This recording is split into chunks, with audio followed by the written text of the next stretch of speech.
What's up, everybody? What is going on? Let's try this again. Fred Richani, TSC. Woo, here to recap the Royal Rumble. We just had a previous live stream that completely crashed, only after 10 minutes of talking, so that's phenomenal. If you're just joining me, I'm recapping the Royal Rumble from top to bottom. Yeah, I don't know what happened in the last stream. So anybody watching live before, my apologies. That's never happened before, at least not in like 5-6 years.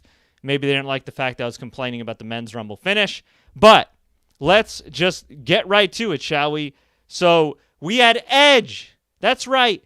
Edge in 2021 win the men's Rumble match. And I got to say, while I was a huge Edge fan growing up, while I think he looked in phenomenal shape at age 47, while I thought there was nothing wrong with his performance whatsoever in this match, and I think he's a great promo, it's 2021.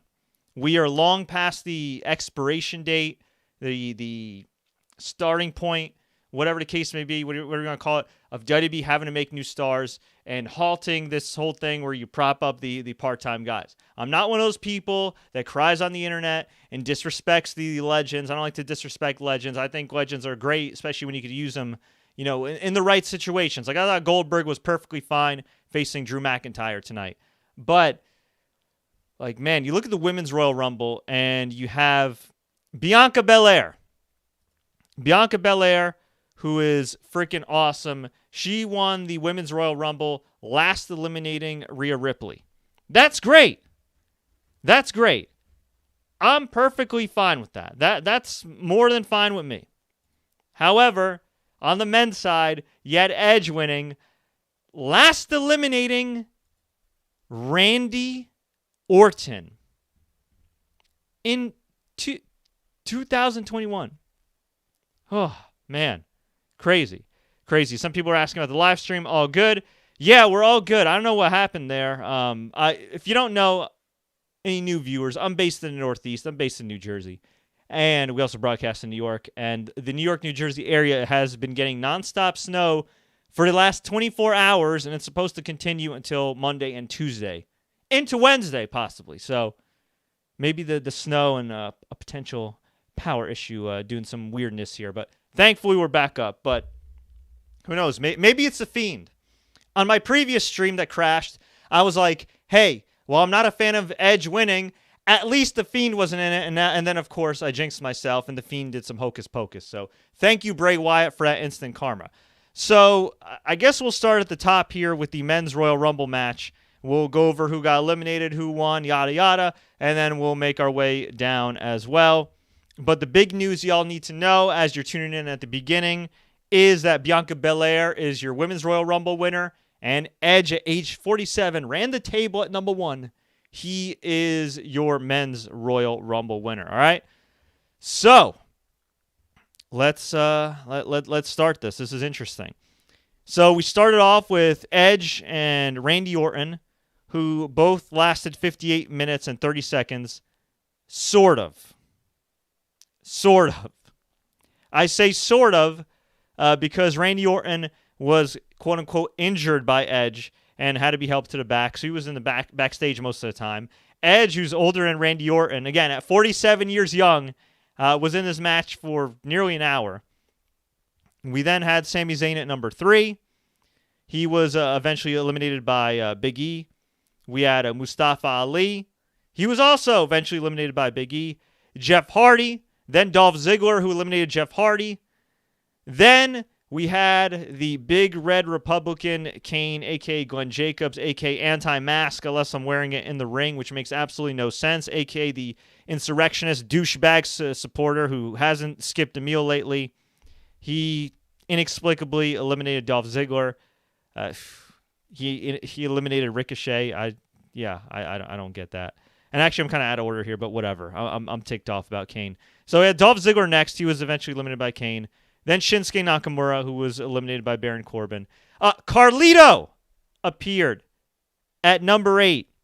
He looked great. He looked like he literally fused with Epico and Primo, kind of like Goten and Trunks and Dragon Ball Z. He looked jacked. They need to offer him a 5-year deal right now. We had Xavier Woods. We had Big E next, then John Morrison, then Ricochet, then Elias, Damian Priest, The Miz, Riddle, Daniel Bryan, Kane at number 18, King Corbin, Otis, Dominic Mysterio at 21, Bobby Lashley at 22, Hurricane Helms again at 23. My favorite moment of the Men's Rumble, which was just, man, I got a little emotional, I'm not going to lie, as a longtime Christian fan. Christian made his return at 24, and he hugged Edge, and it was just a beautiful moment, and he looked great. And I think he's also like 47 years old, just fantastic shape, medically cleared, just beautiful moment. AJ Styles was at 25, then Rey Mysterio, who was sponsored by something called Victoria Beer, and Michael Cole, as Rey Mysterio was running wild, was saying, Rey Mysterio, sponsored by Victoria Beer, blah, blah, blah. And he's doing this horrible, rehearsed sponsorship read in the middle of this action. Like, even UFC picks their spots in real-time action, and UFC's not predetermined. It's a real sport. And they're able to get their sponsorship reads when there's no action. But somehow WWE has to just spit it all out. Awkward. Then we had Sheamus. Then Cesaro at number 28. Seth Rollins made his return at 29 as a heel. And then Braun the Strowman at number 30.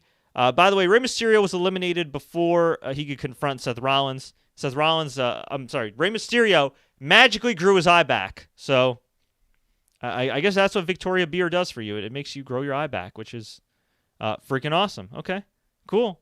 I'm down with that.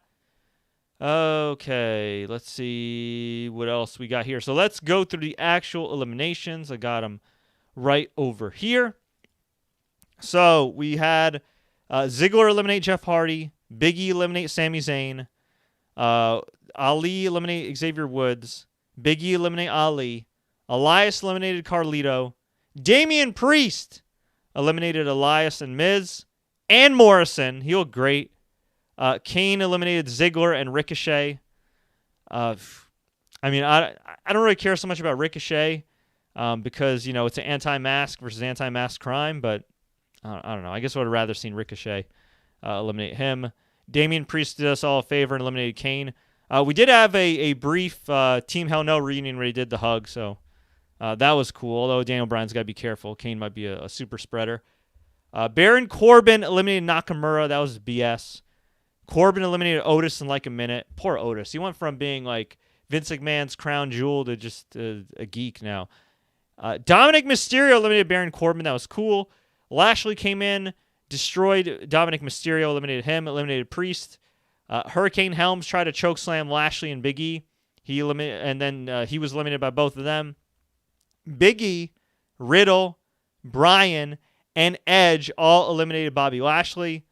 By the way, I'm going to clarify something here, too, on Twitter, because some people were like, well, why were you not a fan of Riddle lasting so long in the match or even being in the match? Whether a guy is innocent or guilty or not, and I'm not saying he shouldn't have at least been in the match. If you recall, he's still getting sued by a woman who is claiming she was sexually assaulted by him. This is one of your more popular pay-per-views. Maybe, I'm not saying don't put him in the Rumble. Maybe don't have him last until the end. That's all I'm saying. If you didn't have that kind of baggage, for lack of a better term, would I have him deeper in the Rumble? Yeah, I'd probably be booking him a lot better than what WWE's doing right now with him, which is making him kind of like a comedy guy for the most part. But, it's weird for a company that's in the public relations business. They've seemed to be YOLO on public relations over the last year, really since the pandemic began and, even before then with the whole Saudi situation. But that's another podcast for another day. Just wanted to clarify that for anybody that was asking me why I had any issues there. Also, too, if we're keeping it real as well, like, Riddle hasn't been booked all that well anyway. So why do you last longer than Big E?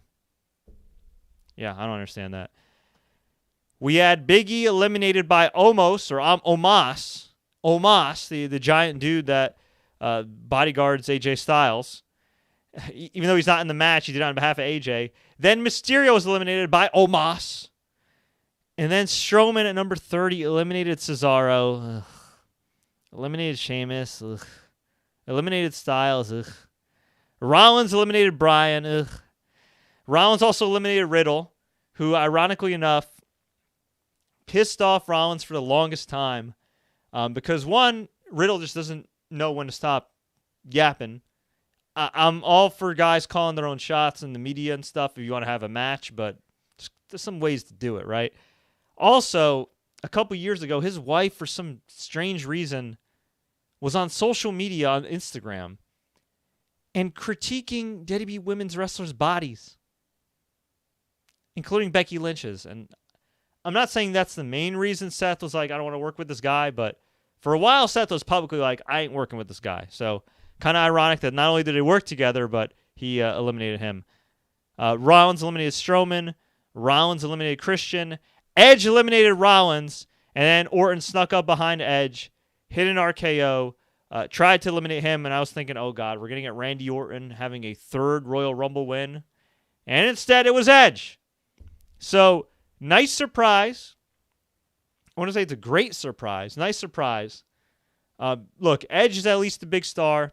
He carries himself like a star. He's going to have a great match with whoever, and he cuts money promos.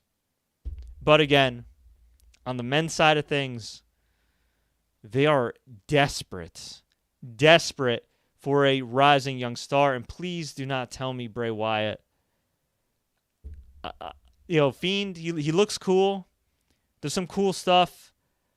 But, man, there's been so much wackiness with the Fiend since Hell in a Cell. I think it might have been 2019. Time is a flat circle with this pandemic.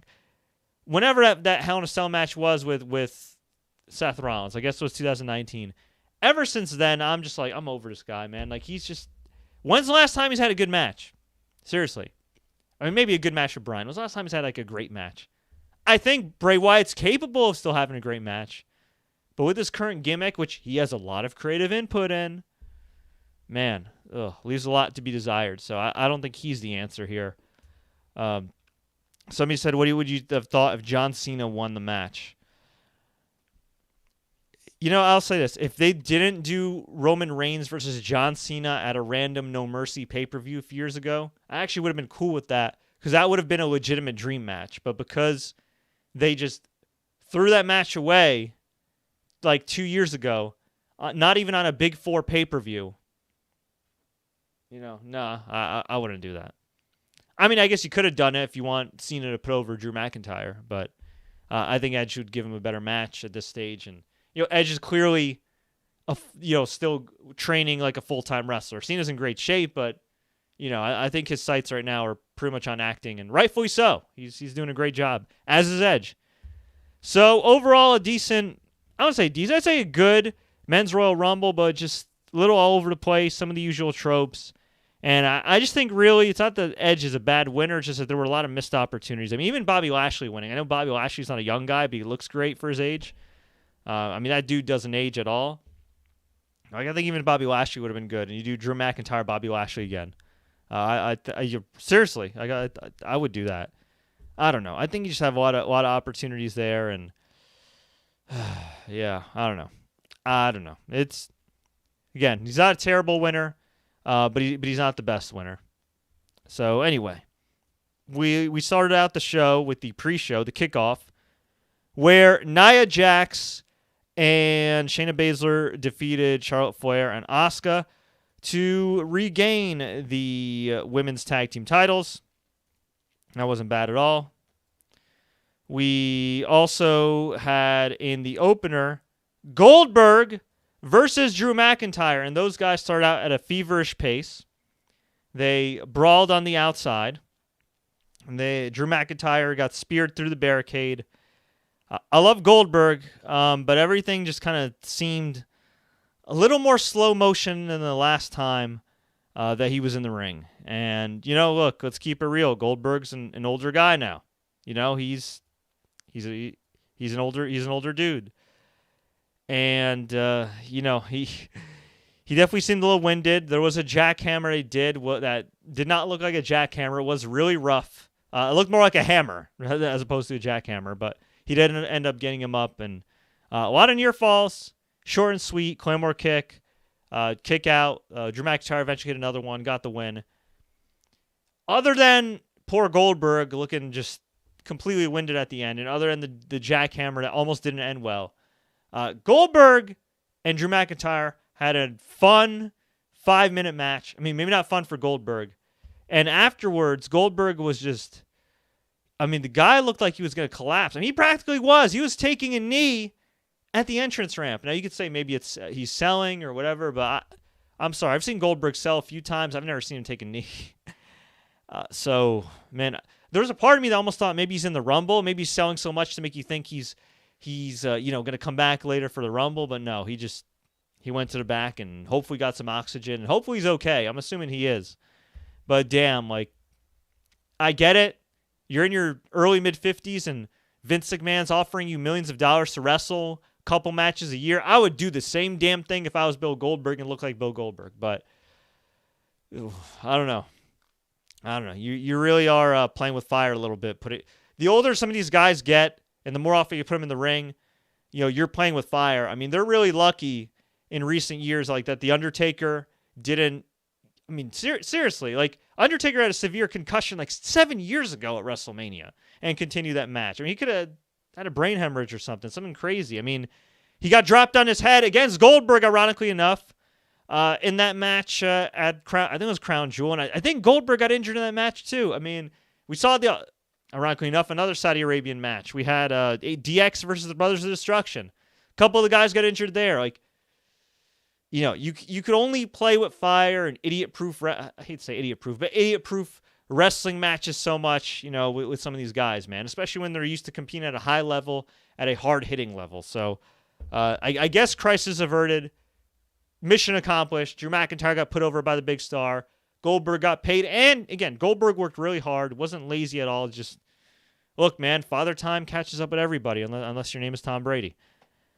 We then had Sasha Banks versus Carmella. Really good match. I kind of like their first match better, but this was still really good. And, no surprise, Carmella has her best matches of her career with Sasha Banks. Sasha Banks got the win with the bank statement. Reginald is hilarious and actually does work for Cirque du Soleil or whatever you want to call it. So he actually is an acrobat. That's kind of cool. And he was perfectly fine in this role. Bad Bunny came out and performed Booker T with Booker T on the stage. That was great. I did enjoy that. Bad Bunny's the man. I'm not taking it. Leon St. Giovanni, I ain't taking any Bad Bunny slander, so get that out of here, man. You're my boy, but get that out of here. Okay, we had the great Bad Bunny performance. Then we had the fantastic Women's Royal Rumble. Legit one of the best Royal Rumbles I've ever seen. The GOAT Royal Rumble is still, I think, 1992. But this was a really good one. I mean, great one. Only thing I really didn't like was that in the middle of the match when Alicia Fox came in, there was some 24/7, title BS. That was kind of annoying. It was just kind of annoying. I don't know. I not the biggest fan of it, although it was a cool little moment when Alicia Fox briefly became the 24/7 champion. Although Peter Rosenberg later in the show won the 24/7 title. Okay. All right. I met Peter Rosenberg years ago at some indies. Nice guy. I'm just not feeling. I've just never really felt him on WWE TV. And 24/7 champion, okay. Unless R-Truth regained it, I don't know. Whatever. Weird. Anyway. So, yeah, this was one hell of a Royal Rumble match. I mean, really good stuff. We also had returns of Naomi and Lana. What was really, really, really, really freaking cool was one of my old faves, Victoria, appeared as well. Great shape, and I talked about Edge being 47, looking phenomenal. Victoria, Tara, Lisa Marie Verone, whatever you want to call her, 49 years old. How, Sway? Looking phenomenal. So, we had Bayley and Naomi start, followed by Bianca, then Billie Kay, Shotzi Blackheart, Shayna Baszler, Toni Storm, Jillian Hall, who was hilarious and was singing and formed a partnership with Billie Kay, who before Jillian came out was trying to. Billie Kay, I was not the biggest fan of the Iconics, at least them being booked as serious wrestlers, because let's keep it real. I mean, they're much better at comedy, especially Billie Kay. But Billie Kay has absolutely hit a home run on SmackDown with her current character, introducing her resume and her portfolio and trying to find a new friend. And just she is great. She is perfectly fine in this role. And she just kept getting attacked or punched in the face or getting scared by Shotzi's tank. And eventually her and Jillian formed an alliance. So that was funny. Ruby Riott came out next at number 9. Then Victoria. Finally, she should have been on the Evolution pay-per-view. It was absolutely a crime she wasn't. Then Peyton Royce, they did a brief Iconics reunion. Santana Garrett at number 12. Okay.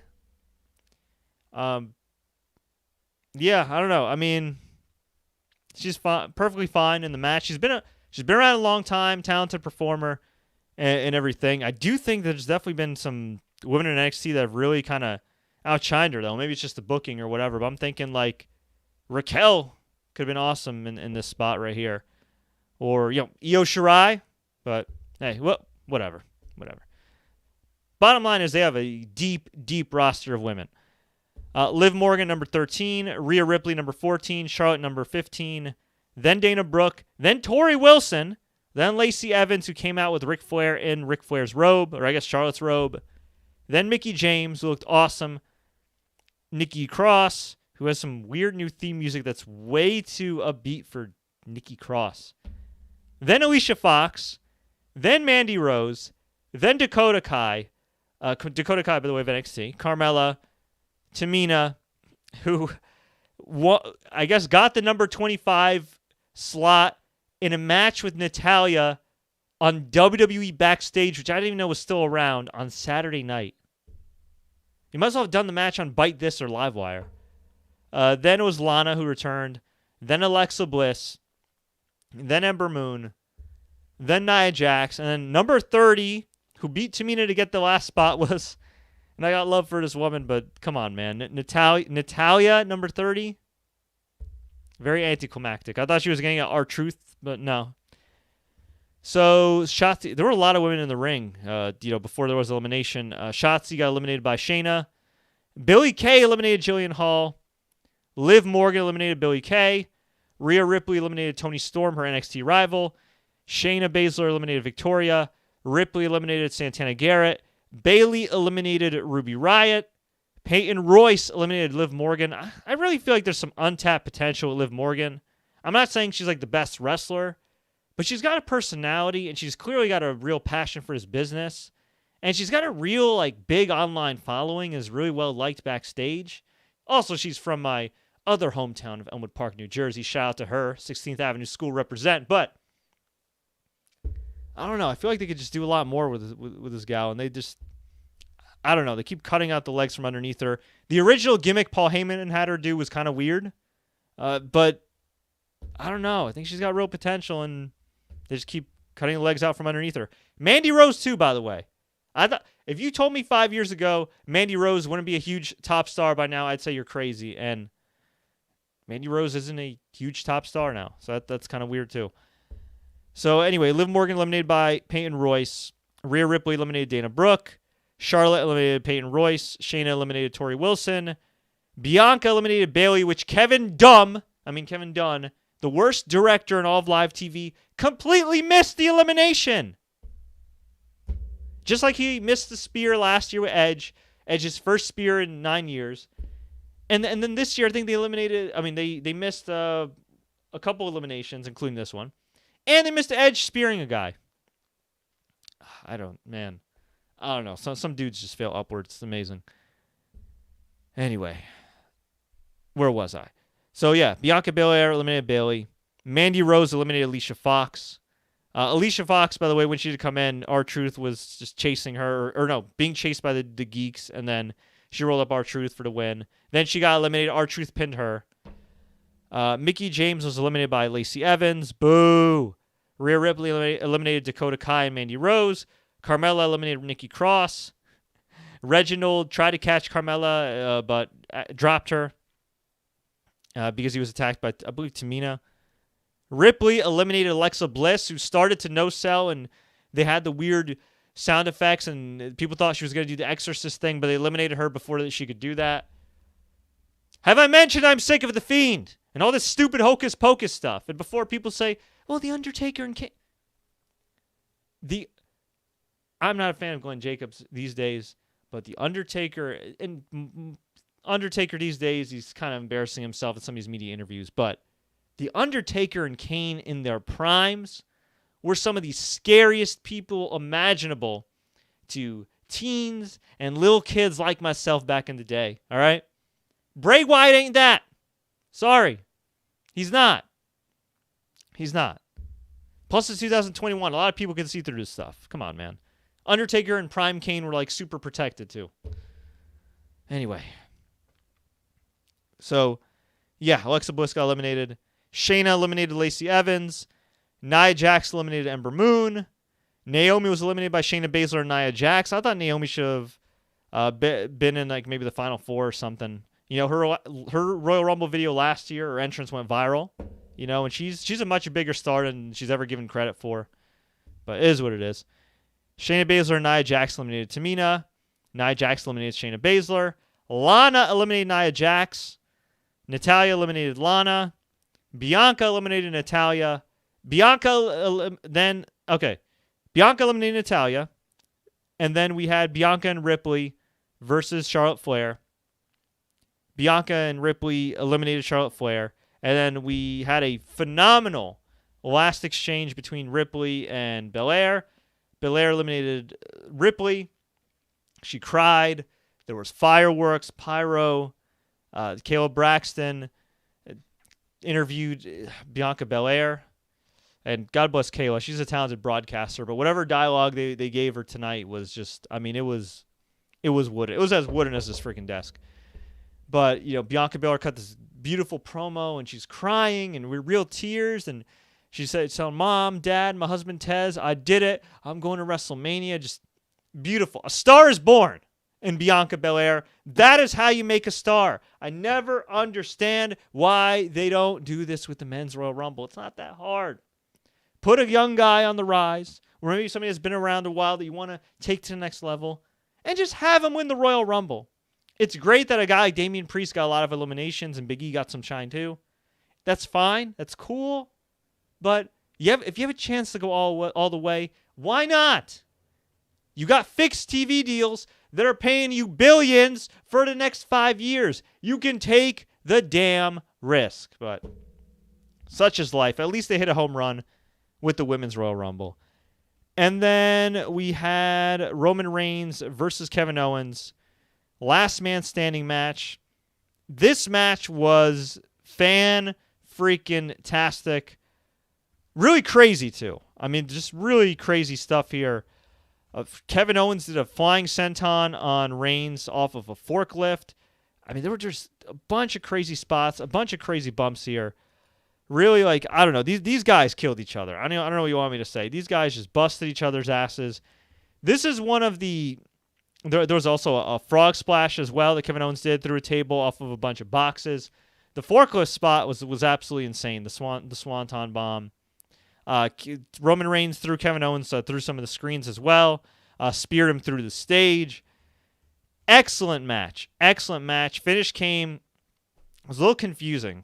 There was a lot going on. So, if I recall this correctly, Roman and Kevin Owens were handcuffed together. And the referee was counting, and I guess they couldn't get the cuffs off in time.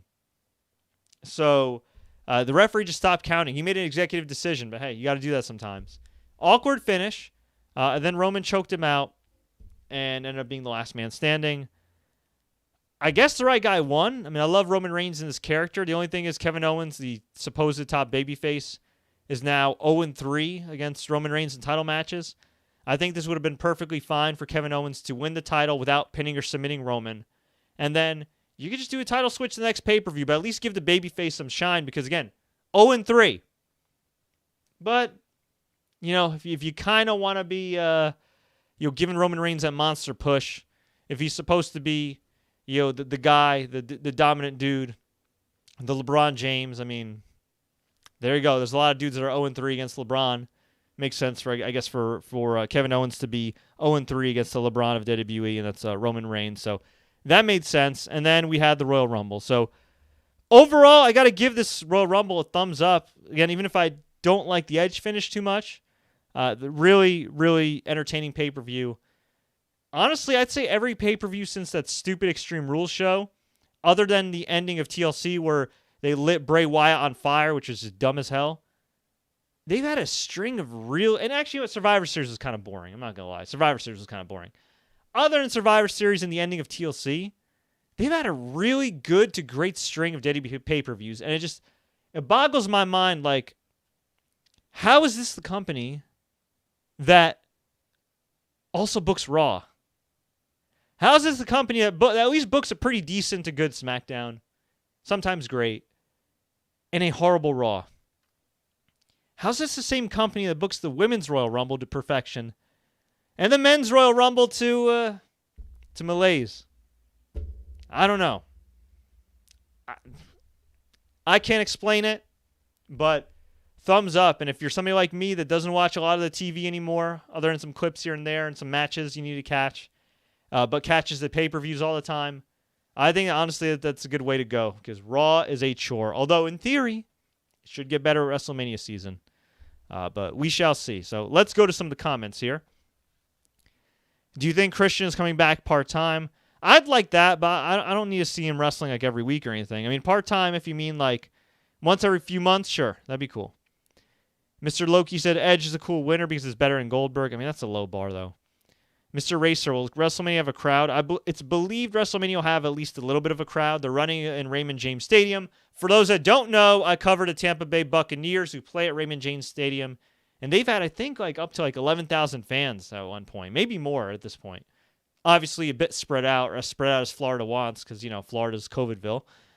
And, yeah, I mean, they've been relatively successful with that. So I don't see why they wouldn't do the same thing with WrestleMania for those 2 nights. I think they'll get a decent number of people to go. I mean, granted, we don't know what's going to happen in a few months, but it seems like whatever travel restrictions are coming forth and ongoing now are really more like limited to international, flyovers as opposed to, within the states. So if you're looking to go to Florida, be my guest. Just stay safe. I'd probably drive there if you can. Okay. So glad Edge won the Royal Rumble. Please don't let the fans be mad that a part-timer won the Royal Rumble. Well, Lara, I mean, I'm not mad at it. It's just, I just think they had an opportunity to do something better. You know what I mean? That's all I'm saying. Edge versus Reigns would be the better story at WrestleMania. Yeah, I'm disappointed at for Daniel Bryan, but it does make sense. Spear versus Spear. The promos will be great as well. Yeah, I think that makes more sense. As for Drew McIntyre, honestly, I have a feeling WWE really has no idea what they want to do for at least some of WrestleMania. I think they have a better idea now, but I have a feeling they didn't have a concrete idea on action until Sunday night or Sunday. Okay. I'm surprised the Fiend didn't show. Same thing, Nate the Snake. I think eventually Kevin Owens beats Reigns for the Universal title. I mean, he's already 0-3, but maybe he puts his career on the line. I guess he could do that. Miz and Morrison versus Damian Priest and Bad Bunny. Oh, yeah, that's right. So Bad Bunny had a confrontation with Miz and Morrison backstage, and then during the Rumble, Bad Bunny distracted Miz and Morrison. Priest eliminated them. And then Bad Bunny hit a crossbody that was way better than Snoop Dogg's splash on AEW. Although Bad Bunny's a lot younger than Snoop Dogg. That was awesome. Okay. Oh, my God. Tori Wilson hasn't aged one bit. No, she's doing all right. Let's see. A Tennessean one that makes me happy. Oh, yeah, Bianca Belair. That's right. Where was Keith Lee? Mia Yim, his real-life girlfriend, a.k.a. Reckoning, I think her name is, in Retribution. Poor gal got COVID. She revealed it on social media. I'm sure WWE was probably like, oh, my God, she revealed she had COVID. Because other than Drew McIntyre, they never reveal who actually has COVID. They don't even like saying that word. They like ignoring reality because that's who Vince McMahon is, a scumbag. But anyway, she publicly announced on social media she has COVID. Best wishes to her. So It probably means Keith Lee's at least quarantining because he, of course, is her boyfriend, and I'm assuming they live together. So best wishes to both of them. Okay, no Owens got cuffed to Roman something, and they couldn't get up. Once Owens got up, the referee just stopped the count. Roman would have lost like the count by 30 by the time the cuffs were off. Okay, where's Jey Uso? Good, I don't know. That's a good question. Definitely some logic holes there. I agree with that. Definitely some logic holes there. Scott Anderson says people really hating on Edge though.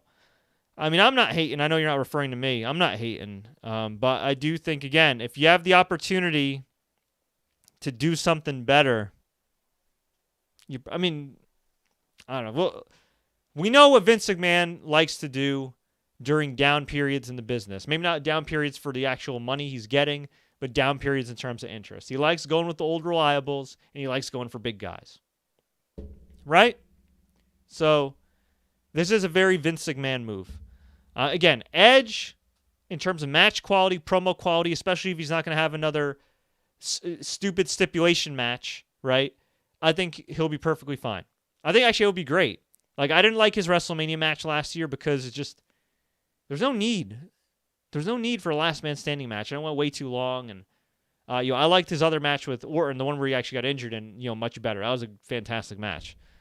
So I think Edge will be fine. Like, he'll have a great match, barring injuries and everything else. And we saw on Raw, the guy can still cut a great promo. I mean, it's almost like he's an actor or something. But yeah, I think he'll be great. As far as Roman, I mean, look, Roman can have a great match for anybody. If it's Bryan, great.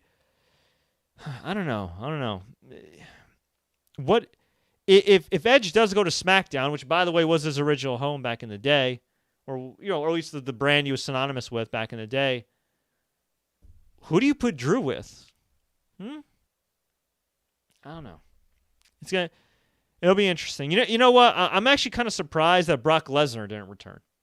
A little surprised by that, and I do think WWE could still bring him back because even though they're not going to be selling a lot of tickets to WrestleMania, they still got to sell 2 nights worth of limited tickets to WrestleMania, and maybe they think Edge is that top guy that can put the asses in the seats.